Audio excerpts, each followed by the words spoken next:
The rain fell hard on the streets of New Seoul District. Tae-sung pulled his torn jacket closer to his body as he walked through the narrow alleys between the tall buildings. His bones ached from 12 hours of lifting cargo boxes at the spaceport docks. The supervisor had paid him only 15 credits for the whole day. It was barely enough to buy a meal from the cheap food stalls. Tae-sung was 17 years old, but he looked older. 3 years of living on the streets had marked his face with dirt and tiredness. His parents had died when their transport ship exploded during a trip to the colony worlds. He had no other family. No one wanted to take care of a 14-year-old boy with no money and no home. The lower districts of New Seoul were full of people like him. Humans and aliens from dozens of different worlds all crowded together in the poorest parts of the city. The rich people lived high up in the tall towers where the air was clean and the sun could reach them. Down here the sun never came. Only the glow of neon signs and flickering streetlights lit the dark alleys. Tae-sung knew these streets well. He knew which corners were safe and which ones belonged to the gangs. He knew where the patrol drones flew and when to hide. He had a small shelter in an abandoned cargo container near the old factory district. It was not much, but it kept the rain off his head. As he turned into his usual shortcut through the industrial sector, he heard a sound. It was soft, almost lost in the noise of the rain hitting the metal walls. A whimper. Someone was in pain. Tae-sung stopped walking. His first thought was to keep moving. Getting involved in other people's problems was dangerous. But the sound came again, weaker this time. He could not ignore it. He followed the sound to a dark alley between two warehouses. The smell of garbage and chemicals filled the air. In the shadows, he saw a small figure lying on the ground. Tae-sung moved closer carefully. The figure was a girl, but she was not human. Her skin was pale silver, almost glowing in the dim light. She wore robes that had once been expensive, but now they were torn and stained with blood. Her eyes were completely white with no pupils at all. She was blind. Tae-sung recognized her species from the docks. She was Velothi, one of the alien races that came to Earth for trade. The girl was shaking. Her breathing was fast and shallow. Tae-sung knelt beside her and saw a deep wound on her leg. Blood soaked through the cloth wrapped around it. She had a fever too. Her silver skin was hot to touch. "Hey," Tae-sung said softly. "Can you hear me?" The girl's head moved slightly. Her lips moved, but the words were in a language he did not understand. Then she tried again in broken Galactic Common, the language most species use to communicate. "Help, please." Tae-sung looked at his hands. They were dirty from work. He looked at the 15 credits in his pocket. He looked at the dying alien girl in front of him. He knew what he should do. He should walk away. He had nothing to give. He could barely take care of himself, but he could not leave her there. "Okay," he said, more to himself than to her. "Okay, I will help you." He knew a healer. A human named Do-yoon who ran a secret clinic for aliens and refugees who could not afford the legal hospitals. The clinic was 6 blocks away through some of the most dangerous parts of the district. But it was the only chance this girl had. Tae-sung tried to lift her, but she cried out in pain. Her leg was badly hurt. He could not make her walk. He would have to carry her. "This is going to hurt," he warned her. "But I need to get you to a healer." The girl nodded weakly. Tae-sung carefully lifted her onto his back. She was lighter than he expected, but his tired muscles screamed in protest. The girl wrapped her thin arms around his neck and pressed her face against his shoulder. "Thank you," she whispered in his ear. Tae-sung started walking. Each step was harder than the last. His legs felt like they would break. The rain made the streets slippery. He had to move slowly to avoid falling. He took the long route to avoid the gang territories. The Red Vipers controlled the main streets after dark, and they did not like people moving through their area without permission. Tae-sung could not afford to run into them while carrying an injured alien. Twice he had to hide in doorways when patrol drones flew overhead. The drones scanned for illegal aliens and unregistered workers. If they saw him carrying a wounded Velothi, they would arrest both of them. The girl stayed quiet during those moments, barely breathing. After the 3rd block, Tae-sung's arms were shaking. He wanted to stop and rest, but he knew if he put her down, he might not be able to pick her up again. The girl seemed to sense his struggle. She whispered something in her own language. He did not understand the words, but her tone was gentle. She was trying to encourage him. "Almost there," Tae-sung gasped. "Just hold on." The streets got narrower as he moved deeper into the old industrial zone. Broken machines and piles of scrap metal lined the alleys. Water dripped from rusted pipes overhead. This area had been abandoned when the new spaceport was built, but people like Do-Yun found uses for the empty buildings. Tae-sung's vision started to blur. He was so tired. His whole body hurt, but he kept walking, one foot in front of the other. The girl's breathing was getting weaker. He could feel her arms loosening around his neck. "Stay with me," he said urgently. "We are almost there. Do not give up now." Finally he saw it. A faded red door with a small medical symbol painted on it. Do-Yun's clinic. Tae-sung stumbled toward it and kicked the door with his foot since his hands were busy holding the girl. The door opened. A young woman stood there. It was Bora, Do-Yun's assistant. Her eyes widened when she saw Tae-sung and the alien girl on his back. "Is Do-Yun here?" Tae-sung asked desperately. "What happened?" Bora asked. "She is hurt. She needs help, please." Bora stepped aside and called out, "Do-Yun, emergency!" An older man appeared from the back room. He had only one arm and the other was a metal prosthetic. His face was scarred from old battles. This was Do-Yun, the healer. "Bring her in," Do-Yun ordered. Tae-sung carried the girl inside. The clinic was small and messy, but it had medical equipment from different alien worlds. Do-Yun pointed to a bed and Tae-sung gently laid the girl down. As soon as she left his back, his legs gave out. He collapsed to the floor, breathing hard. The girl's hand reached out weakly. She was searching for something. Tae-sung crawled over and took her hand. She squeezed it once, then her white eyes closed. She had passed out.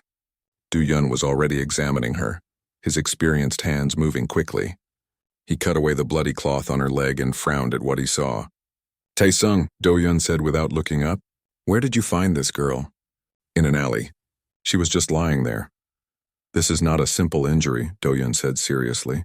"This wound was made by a plasma weapon. Military grade." Tae-sung felt cold fear run through him. "What does that mean?" Do-Yun finally looked at him. His eyes were hard and worried. "It means this girl is either very important or very dangerous.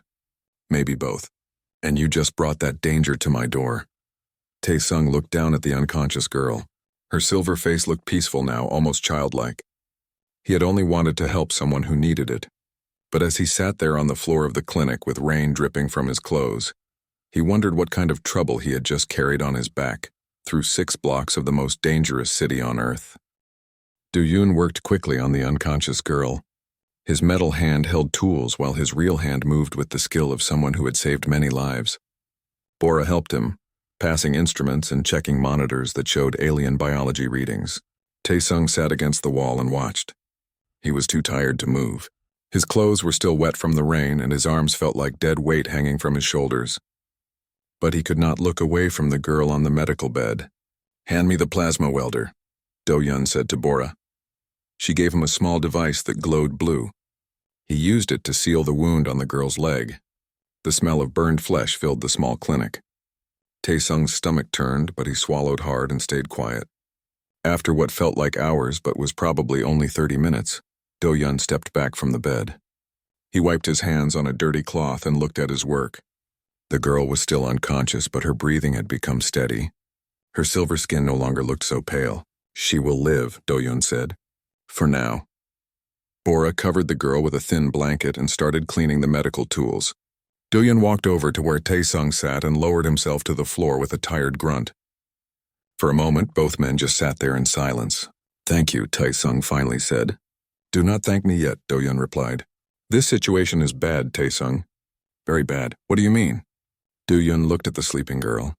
"That plasma burn on her leg? That weapon costs more money than you or I will see in our entire lives. Only military units or high-level mercenaries have access to that kind of equipment. Maybe she was just in the wrong place at the wrong time," Tae-sung suggested. Do-Yun shook his head. "I scanned her while treating her wounds.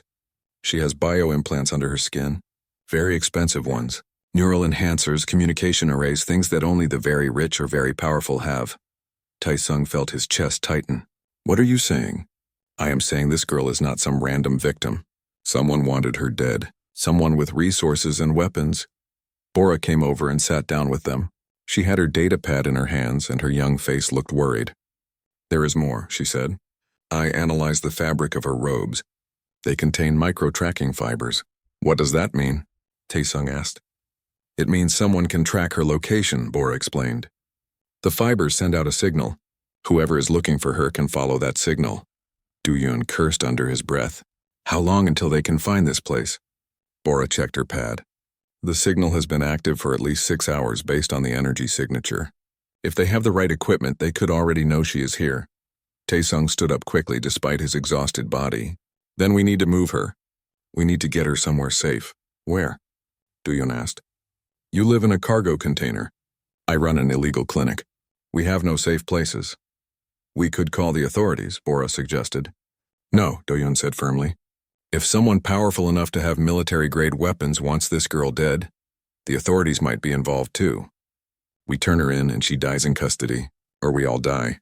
Taesung looked at the girl on the bed. She looked so small and helpless. Her white eyes were closed and her silver skin rose and fell with each breath. He thought about leaving her in that alley. He thought about how easy it would have been to just walk past her. I cannot leave her, he said quietly. Do-Yun studied him for a long moment. You have a good heart, kid. But a good heart can get you killed in this city. I know, Taesung said. But I already carried her through 6 blocks.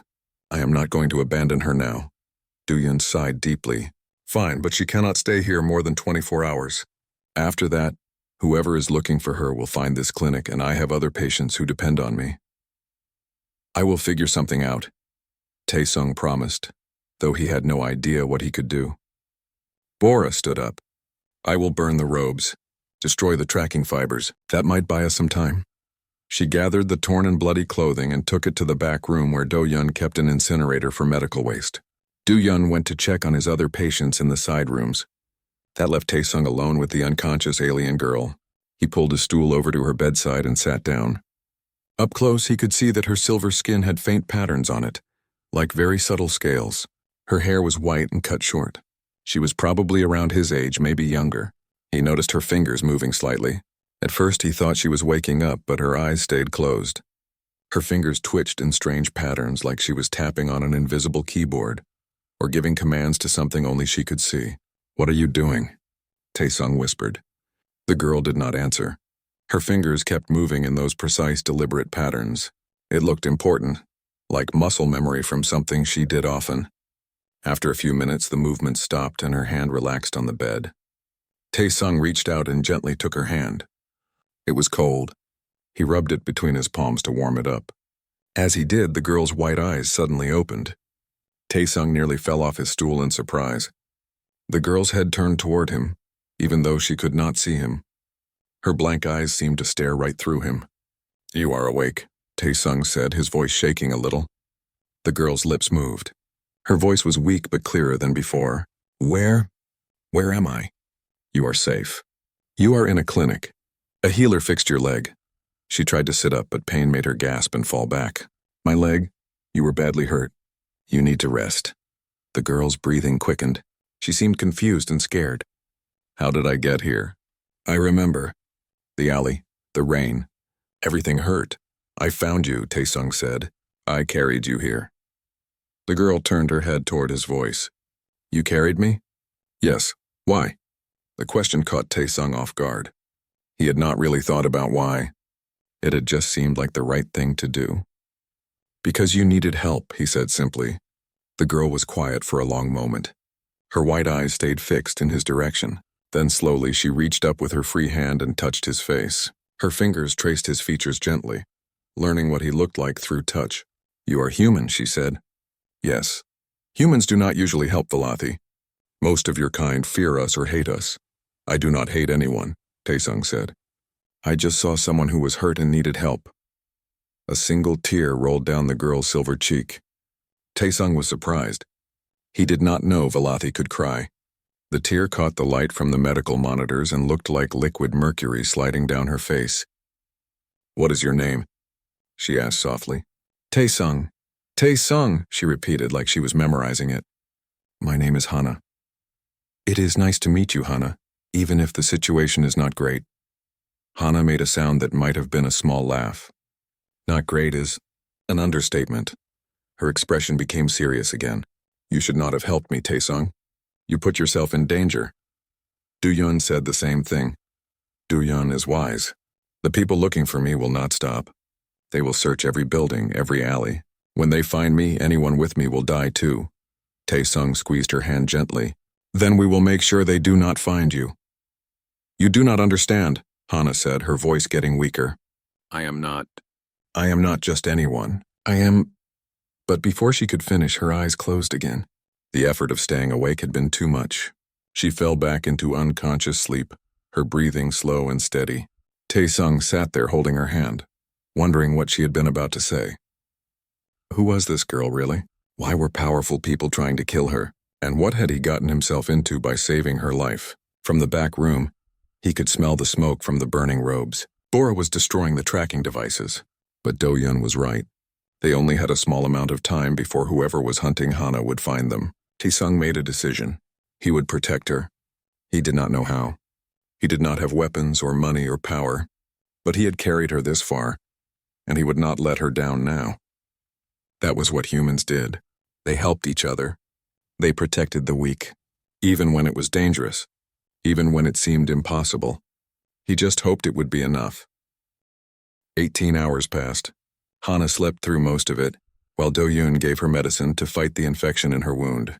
Tae-sung stayed by her side the whole time.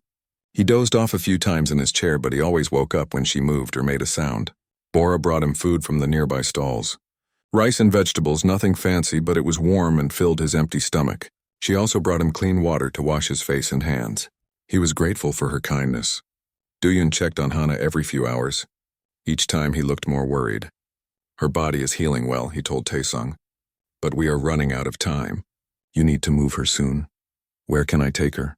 Tae-sung asked. I do not know, kid. That is your problem to solve. As the 18th hour approached, Tae-sung heard something that made his blood run cold. Vehicles. Big ones. Their engines rumbled through the quiet streets of the industrial district. This area was usually silent except for the sound of rain and wind. Nobody came here unless they had a reason. Do-yeon heard it too. He looked at Tae-sung with wide eyes. They are here. Bora ran to the small window and looked out carefully. Her face went pale. There are armored trucks outside. At least 4 of them. And soldiers. They have weapons. Tae-sung stood up quickly. His heart pounded in his chest. What do we do? Hide, Do-yeon said. Get Hana to the back room. Maybe they will not find her. But before Tae-sung could move, the door exploded inward. It did not open. It exploded into pieces of wood and metal. Smoke filled the room. Through the smoke came figures in black armor, carrying weapons that glowed with blue energy. Tae-sung grabbed a piece of pipe from the floor.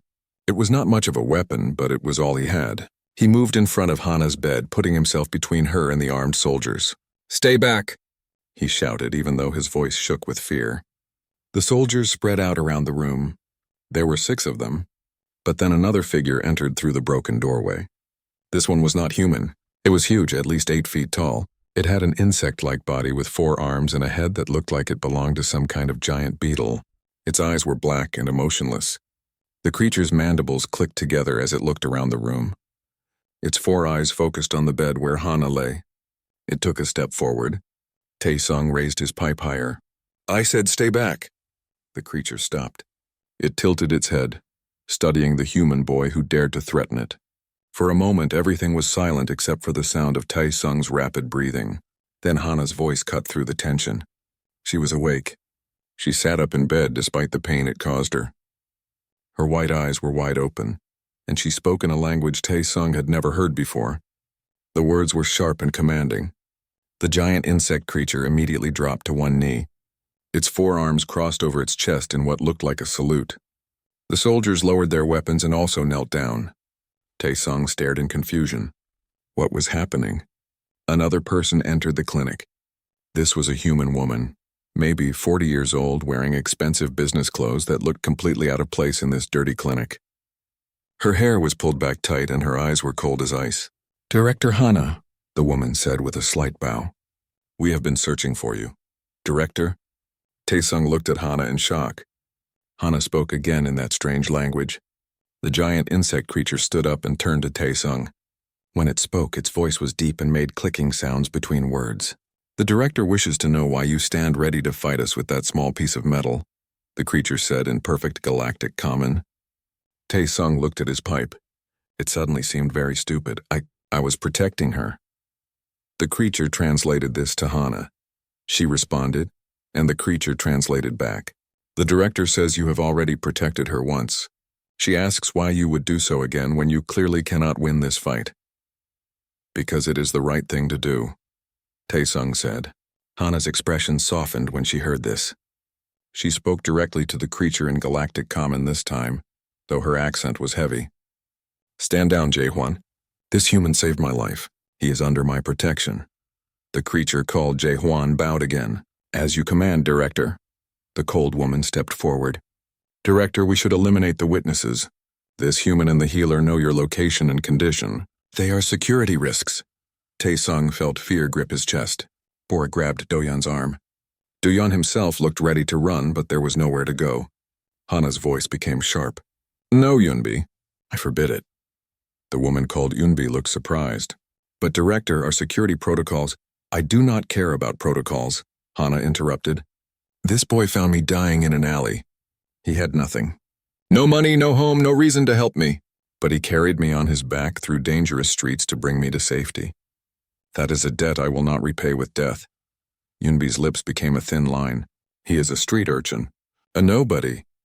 He is someone who showed kindness when he had every reason not to, Hana said. That makes him more valuable than half the people in my organization. Taesung could barely process what he was hearing. Organization director. Who was this girl he had saved? Jaehwan seemed to sense his confusion. The giant insect creature turned to him. You do not know who she is, do you, human? Her name is Hana, Taesung said. That is all I know. She is Director Hana, Jaehwan explained. Supreme leader of the Velothi Syndicate. She controls trade routes across 12 star systems. Thousands of ships follow her commands. Millions of beings depend on her decisions. The pipe fell from Taesung's hands and clattered on the floor. He stared at Hana. The small, blind alien girl he had carried through the rain was one of the most powerful beings in this part of the galaxy. Taesung could not find words. Hana smiled sadly. You did not know. You helped me because I was hurt, not because of who I am. That is why your kindness means so much. Yunbi made an impatient sound. Director, we need to move you to a secure location. The traitors who attacked you are still searching. Every moment we stay here puts you at risk. Agreed, Hana said. She tried to stand, but her injured leg made her stumble. Jaehwan moved instantly to support her with 2 of his 4 arms. Hana looked at Taesung. Come with us. What? Taesung and Yunbi said at the same time. You saved my life, Taesung. You are under my protection now. If you stay here, my enemies might come looking for information. They will hurt you to find out what you know. I will not allow that. Director, this is highly irregular, Yunbi protested. I have made my decision, Hana said firmly. She looked at Doyeon and Bora. You as well, healer. Your skill saved my life. Name your price. Doyeon looked stunned. I just need enough to upgrade my equipment. Maybe fix the door you just destroyed. Hana said something to Jaehwan. The creature pulled out a small device and pressed buttons on it.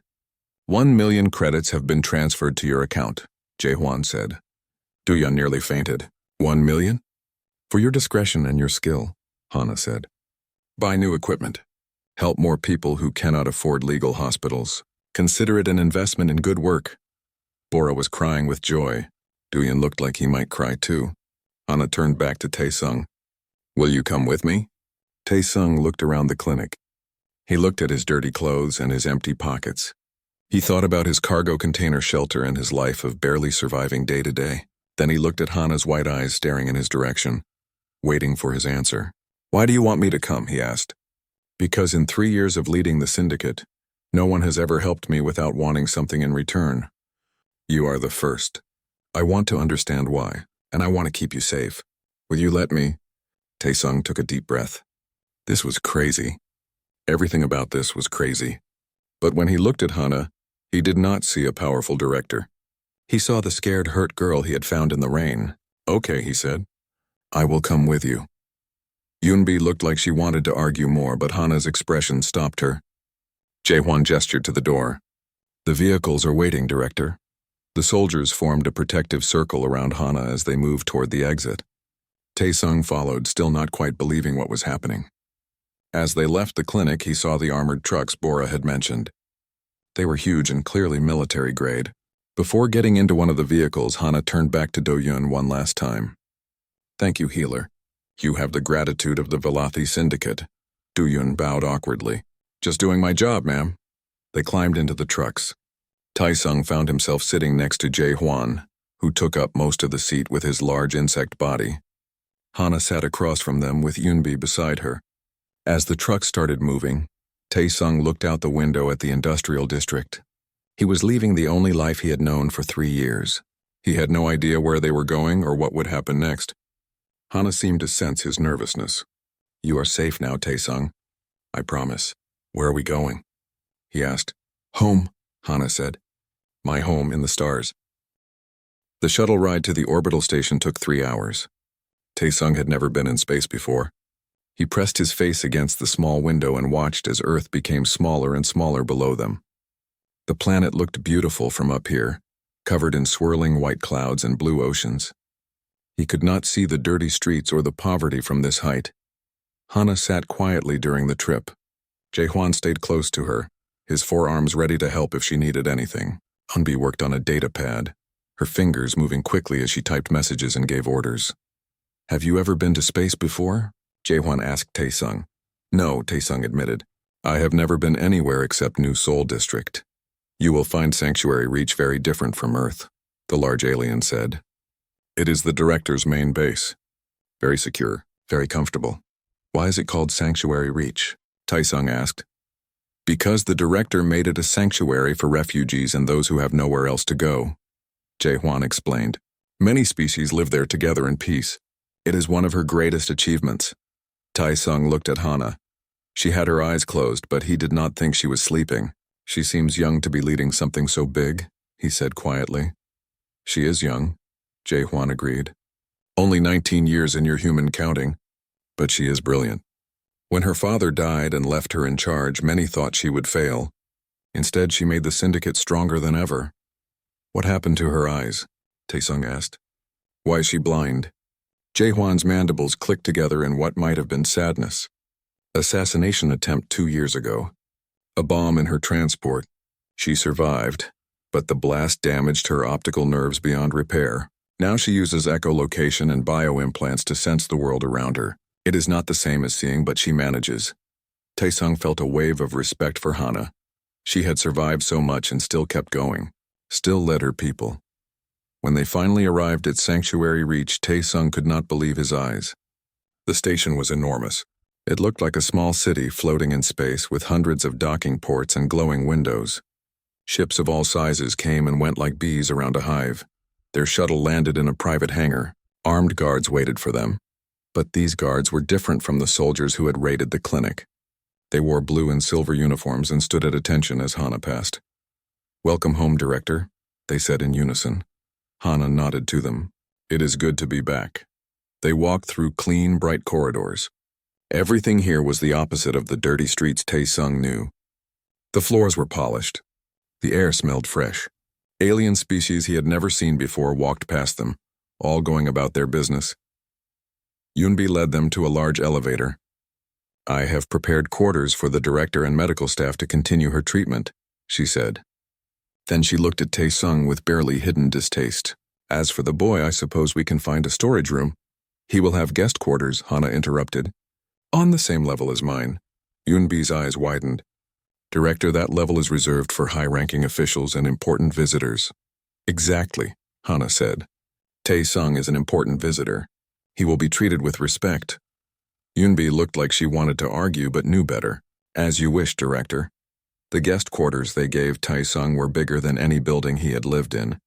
The room had a real bed with clean sheets, a bathroom with running hot water, and a window that showed the stars. There were even fresh clothes waiting for him in the closet. Tai-Sung stood in the middle of the room and turned in a slow circle. This could not be real. Any moment he would wake up in his cargo container and realize this was all a dream. A knock on the door made him jump. He opened it to find a young human man standing there with a friendly smile. He wore the same blue and silver uniform as the guards, but without weapons. "Hi," the man said.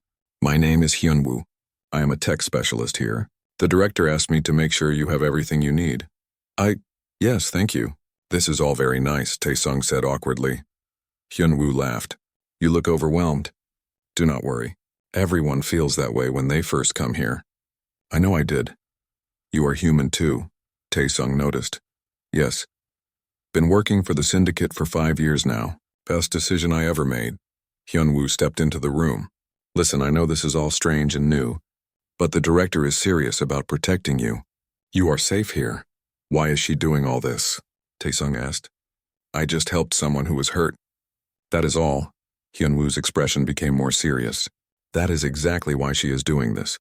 In the director's world, everyone wants something. Power, money, status. Nobody helps just to help, but you did. You saved her life when you had no idea who she was and got nothing in return. That kind of pure kindness is rare, especially for her. Tae-sung sat down on the bed. It was soft, too soft. He had never slept on anything this comfortable. What happens now? Now you rest. Later the director wants to speak with you. She has a proposition. What kind of proposition? You will have to ask her yourself, Hyun-woo said with a smile. But I will give you some advice. The director does not make offers lightly. Whatever she asks, think carefully before deciding. Your life is about to change in a big way. After Hyun-woo left, Tae-sung took a shower. The hot water felt amazing on his tired muscles. He scrubbed away 3 years of street dirt and watched it swirl down the drain. When he looked in the mirror after, he barely recognized himself. He looked younger, less tired, almost normal. He put on the clean clothes. They fit perfectly. Someone had measured him while he was not paying attention. Several hours later, another knock came at his door. This time it was Jae-hwan. The director requests your presence in the council chamber, the large alien said. Tae-sung followed Jae-hwan through more corridors until they reached a large set of doors. Guards opened them and Tae-sung stepped into a room that took his breath away. The chamber was circular with a domed ceiling that showed the stars above. Around a large table sat beings from many different species. They all turned to look at Tae-sung as he entered. Hana sat at the head of the table. She wore new robes, deep blue with silver threading. She looked like the powerful leader she was. Next to her stood an elderly Velathi woman with skin even paler than Hana's. Tae-sung, Hana said. Come in, do not be afraid. Tae-sung walked to the table. He felt very small and out of place among all these important-looking people. The elderly Velathi woman spoke. Her voice was cold. This is the human street urchin? The one you insist on protecting? Yes, Yonseo, Hana said. This is Tae-sung. He is a security risk, Yonseo declared. He knows your face, your location, your vulnerability. He could sell this information to your enemies. Tae-sung felt his face grow hot with anger. I would never— Quiet, boy, Yonseo snapped. I am not finished. Actually, you are finished, Hana said firmly. Tae-sung will not be silenced in my presence. He has earned the right to speak. Yonseo looked shocked. So did several others at the table. Hana continued. Tae-sung knew I was vulnerable and chose to help, not exploit. That makes him more trustworthy than half the people in this room. Some council members shifted uncomfortably in their seats. I have brought Tae-sung here because I want to offer him a position, Hana announced. Eunbi, who sat near the middle of the table, leaned forward. What position could a homeless teenager possibly fill in our organization? Personal aid, Hana said simply. The room exploded with noise. Everyone started talking at once. Yonseo stood up, her pale face flushed with anger. This is madness. He has no training, no experience, no— He has something more important, Hana interrupted. He has integrity. He has compassion. And he has proven that he can be trusted when it matters most. She turned her white eyes toward where Tae-sung stood. I am offering you a choice, Tae-sung. You can return to Earth with enough money to start a new life, buy a home, get an education, live comfortably, or you can stay here and work for me. The job will not be easy. Many people will doubt you. Some will hate you for it. But you will have purpose. You will help people. And you will always have a home here. Tae-sung's mind raced. Return to Earth? Start over with money. It was more than he had ever dreamed of. But as he looked at Hana, he remembered carrying her through the rain. He remembered her asking why he had helped her. He remembered the tear that rolled down her silver cheek when he said simply that she needed help. What would I do as your personal aid? He asked. Advise me. Give me honest opinions. Help me see things from perspectives I might miss. Be someone I can trust completely. I do not know anything about running a syndicate, Tae-sung admitted. I do not need another expert in business or strategy, Hana said. I have plenty of those. What I need is someone who will tell me the truth even when it is hard. Someone who cares about doing what is right, not what is profitable. Taesung thought about his life on Earth. The hunger, the cold, the loneliness. Then he thought about what Hana was offering. Not just comfort, but purpose. If I stay, he said slowly, I have one condition. Yonseo scoffed. The street rat makes demands? Hana held up her hand for silence. What condition? I want to help people, not hurt them. If I work for you, I need to know that what we do helps more than it harms. Hana smiled. It was the first genuine smile Taesung had seen from her. I accept your condition. You have my word. Then I will stay, Taesung said. The council chamber erupted in argument again, but Hana looked pleased. She stood, and everyone immediately fell silent. Taesung will begin training tomorrow, she announced. Jaehwan will teach him self-defense. Hyunwoo will teach him our systems.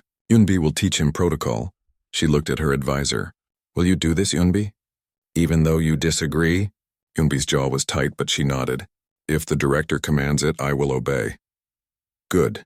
This meeting is finished. As everyone filed out, Hana called Taesung to stay. When they were alone, except for Jaehwan standing guard, she spoke quietly. Thank you, she said. For what? For choosing to stay. For giving me a chance to repay your kindness. She paused.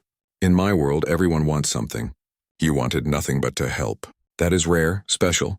I will not forget it. Taesung felt warmth spread through his chest. I will do my best not to disappoint you. You already have not, Hana said. Just by being yourself. The next 3 months changed Taesung's life in ways he never imagined. Every morning, Jaehwan taught him how to defend himself. The giant insect alien was patient but demanding. Taesung learned to move quickly, to anticipate attacks, to use his smaller size as an advantage. You will never be the strongest fighter, Jaehwan told him during one training session, but you can be the smartest. Humans are good at that. In the afternoons, Hyunwoo taught him about the syndicate's operations. Taesung learned about trade routes, cargo manifests, and communication systems. He learned which alien species valued honor above profit, and which ones would betray anyone for the right price. The information made his head spin, but slowly he started to understand how everything worked together. Yunbi was the hardest teacher.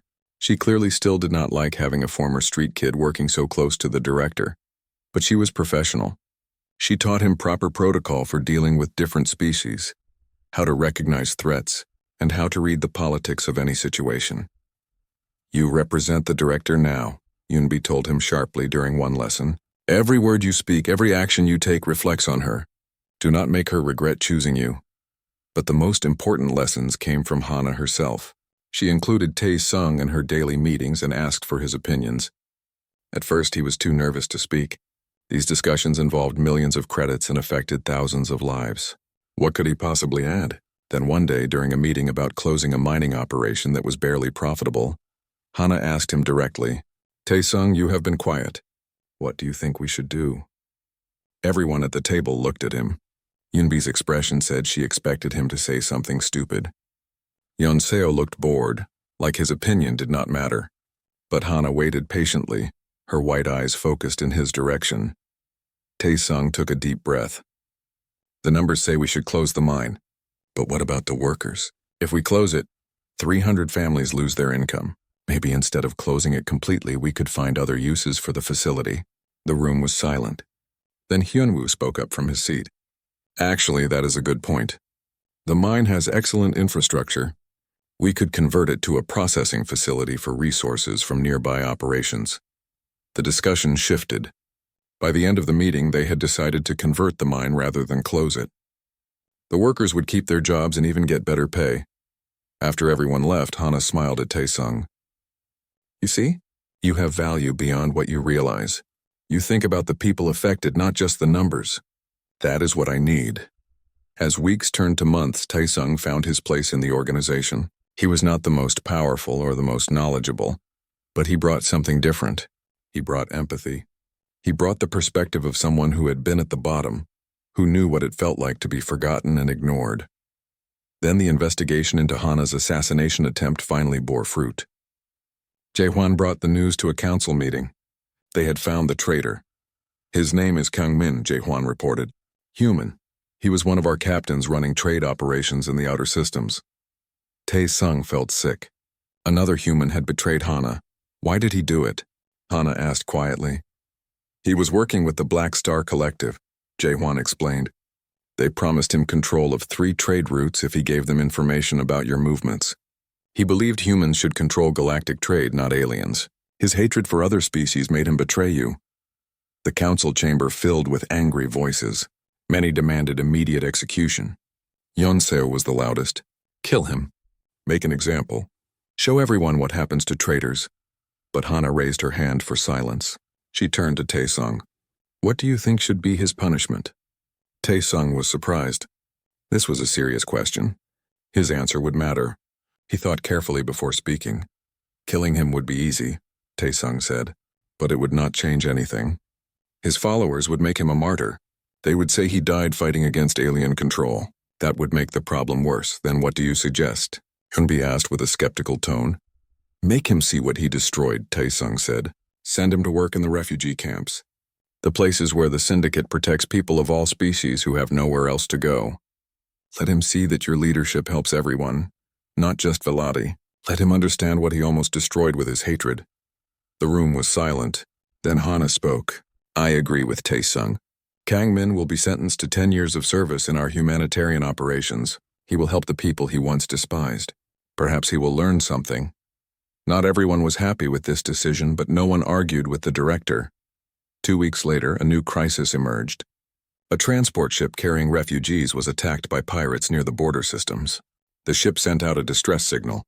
It carried 200 civilians, both human and alien, including many children. The council gathered quickly.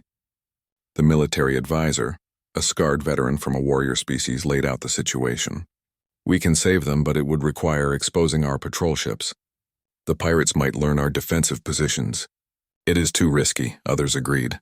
It was unfortunate, but sacrificing 200 lives was better than risking their larger security. Tae-sung felt anger rising in his chest. We cannot just let them die. It is not that simple, Yunbi said. Strategy requires difficult choices. No, Tae-sung said, standing up. Everyone stared at him. It is that simple. Those are people, families, children. If we do not save them, what makes us better than the pirates attacking them? Sit down, Yeonseo ordered. You do not understand military strategy. But I understand right and wrong, Tae-sung shot back. He looked at Hana. You saved me when I was nobody dying in an alley. These people deserve the same chance. Hana was quiet for a long moment. Then she spoke. Tae-sung is right. We will launch the rescue mission. Prepare our fastest ships, the military advisor protested. Director, this is unwise.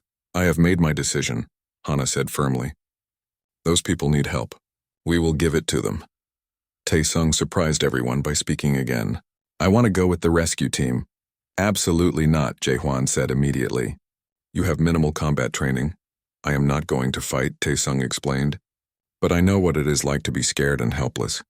I can help calm the refugees and coordinate the evacuation. Please. Hana considered this. Jae-hwan, you will lead the mission. Take Tae-sung with you. Keep him safe. The rescue mission launched within the hour. Tae-sung sat in the troop transport as they flew toward the distressed ship. His heart pounded with fear and excitement. Jae-hwan sat across from him, checking weapons. You do not have to prove anything, you know, the large alien said. The director already trusts you. This is not about proving anything, Tae-sung replied. This is about helping people who need it. Just like someone once helped me. When they reached the refugee ship, it was worse than expected. The hull was damaged in several places. Pirates were still trying to break through the emergency doors. Jae-hwan's team engaged the pirates while Tae-sung and 3 other crew members boarded the refugee ship. Inside was chaos. People screamed and cried. The ship was losing air through the hull breaches. Parents clutched their children. The elderly struggled to move through the corridors. Tae-sung forced himself to stay calm. Listen to me, he shouted in Galactic Common. We are here to rescue you. Stay calm and follow instructions. He organized people into groups. Families together, injured first, children with adults who could carry them. He spoke in every language he had learned, switching between human languages and alien dialects. His voice was steady even though his hands shook. When one compartment started losing air rapidly, Taesung noticed a Valathi child trapped behind a jammed door. Without thinking, he grabbed a tool and started prying at the door mechanism. Jaehwan's voice crackled over the radio. Taesung, that section is unstable. Get out now. There is a child in here, Taesung shouted back. He finally got the door open and grabbed the small Valathi girl. He ran toward the exit, but debris from the ceiling fell. A piece of metal struck his shoulder, and pain exploded through his body. He stumbled but did not let go of the child. Strong arms caught him. Jaehwan had come back for them. The large alien carried both Taesung and the child to safety, just as the compartment behind them decompressed violently. All 200 refugees were saved. The mission was a success, but Taesung was injured. His shoulder was badly hurt and he had cuts from the debris. The medical team treated him on the flight back to Sanctuary Reach. When they arrived, Hana was waiting in the landing bay. She stood still as Jaehwan carried the unconscious Taesung from the ship. Her white eyes were wet with tears. Taesung woke up in the medical wing 3 days later. His shoulder was bandaged and hurt badly, but he was alive. The first face he saw was Hana sitting beside his bed, just as he had once sat beside hers. "You are awake," she said softly. "Did everyone make it?" Taesung asked, his voice rough. "Yes, all 200 refugees are safe. Thanks in part to you. I just did what needed to be done." Hana reached out and took his hand. "Jaehwan told me you risked your life for a Velathi child you did not know. You could have died." "She needed help," Taesung said simply. Hana made a sound between a laugh and a sob. "You have changed me, Taesung. You have changed how I see humans and what leadership should mean. Your species does not just survive. You bring others with you. You lift people up even when it costs you everything." "That is what we do," Taesung said with a weak smile. "We are stubborn like that." Hana squeezed his hand. "I am officially making you Chief of Humanitarian Affairs. You will oversee all our refugee programs, aid stations, and protection services. That is a big responsibility. You are ready for it. You have proven that." Over the next weeks, as Taesung recovered, something changed in the syndicate. His rescue mission had been broadcast across their networks. People saw a human risking his life to save aliens. They saw the director's human advisor treating all species with equal compassion. Even Yunbi's attitude shifted. She visited Taesung in the medical wing one day. "I was wrong about you," she admitted. "You are not a street urchin anymore. You have become something important." "I am still the same person," Taesung said. "No," Yunbi replied. "You have grown, and you have made us all better in the process." When Taesung was finally released from medical care, he started his new position. He established programs to help refugees across all syndicate territory. He made sure no one was turned away because of their species or background. He remembered what it felt like to be homeless and hungry, and he made sure others did not suffer the same way. He often returned to Earth, to the lower districts of New Seoul. He found street kids like he had been and gave them opportunities. He funded Do-Yun's clinic and dozens of others. He never forgot where he came from. One evening, 6 months after the rescue mission, Taesung stood with Hana on an observation deck overlooking Earth. The planet turned slowly below them, beautiful and blue. "I was blind before you found me," Hana said quietly. "Not just my eyes. My perspective. I saw people as assets or threats. You taught me to see them as people. You gave me a purpose," Taesung replied. "A reason to be more than just someone surviving. We are even." Hana shook her head. "No, the debt is still mine, and I will spend my life repaying it." "How will you do that?" "By being the leader you believe I can be. By protecting those who cannot protect themselves. By building something good in this galaxy." She smiled. "And by keeping one stubborn human close to remind me what really matters." Taesung smiled back. "I can do that." They stood together in comfortable silence, watching the world that had brought them together. One homeless human teen and one blind alien girl, now friends who had changed each other's lives forever. And in doing so, they had started changing the galaxy too, one act of kindness at a time.